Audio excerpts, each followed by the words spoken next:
আসসালামু আলাইকুম সবাই, আশা করি সবাই ভালো আছেন। আমি আল্লাহর রহমতে ভালো আছি। তো আজকে আমি চলে আসলাম একটু নিরিবিলি জায়গায়। নিরিবিলি কেন বলছি, আপনারা যদি পরিবেশটা দেখেন তাহলেই বুঝবেন যে কেন আমি নিরিবিলি বলছি। আর অনেক সুন্দর একটা পরিবেশে আসছি, আর আবহাওয়াটাও হচ্ছে মানে অসাধারণ। রোদটাও হচ্ছে মৃদু একটা রোদ, আর পরিবেশটা মানে এক কথা অসাধারণ। আপনাদেরকে আমি দেখাই, তো চলুন আমার সাথে। তো আমি আস্তে আস্তে চলে আসলাম মাউন্টেন রোজের একদম কিনারে। আমার সামনেই হচ্ছে মাউন্টেন রোজ, ঠিক আছে। আর এখানকার পরিবেশটা মানে অসাধারণ, এক কথায় অসাধারণ একটা পরিবেশ। দেখুন কতটা নিরিবিলি, কতটা সবুজ গাছপালা, অসাধারণ একটা পরিবেশ।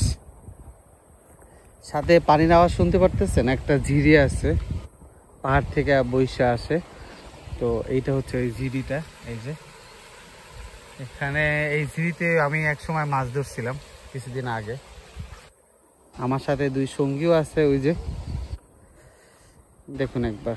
আর এটা হচ্ছে ফুটবল খেলার মাঠ, আমাদের ফুটবল খেলা এখানেই হয়, ঠিক আছে।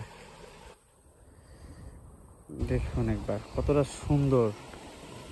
আল্লাহ তাআলা বলেছেন যে আমার সৌন্দর্য উপভোগ করো।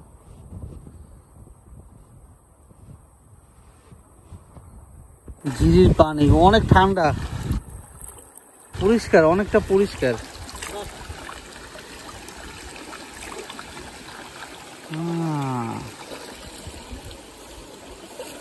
আপনারা দেখুন, আমার এক সঙ্গী মানে ও কি, শাকিল তুমি কি তুলতেছো? কচু শাক। কি কচু শাক ভাজবা, মানে রান্না করবা? কচু শাক ভর্তা করবা?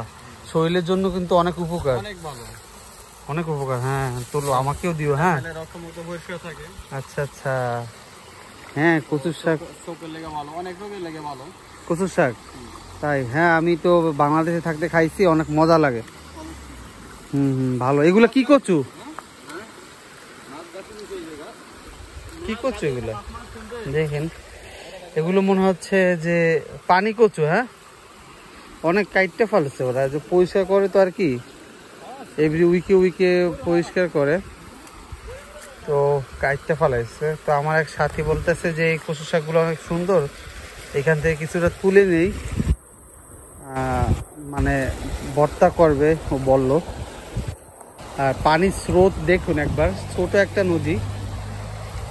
এগুলা তো নদী বলে না, মানে ঝিরি বলে এগুলা। পাহাড় থেকে নাইমা আসে, পাহাড় থেকে নাইমা আসে আর কি। কিন্তু স্রোত দেখুন একবার। আমার হাতে যে পাখি, এটা একটা পাখির বাসা আর কি, যে আমাদের দেশে যে বাবুই পাখি যেভাবে বাসা বাঁধে আর কি, এরকম একটা বাসা। ভিতরে দুই রকমের রুমের মতন আছে আর কি, সেপারেট, ঠিক আছে। এই যে এই গাছের ভিতরে আপনারা যদি দেখেন, এই যে দেখা যাইতেছে, এই গাছে ওরা বাসা বেঁধে থাকে। বাট এই বাসাগুলো দীর্ঘস্থায়ী হয় না, মানে যখন পাতাগুলো শুকিয়ে যায় তখন বাসাগুলো পুড়ে যায়, ঠিক আছে। আর বাসাটার একবার কারুকার্য দেখুন, দেখছেন কত সুন্দর করে নিখুঁতভাবে বুনছে। আসলে এসব ওদের কাছ দিয়ে সম্ভব। আল্লাহ তাআলা ওদেরকে কি ভালো পরিমাণে জ্ঞান দিছে।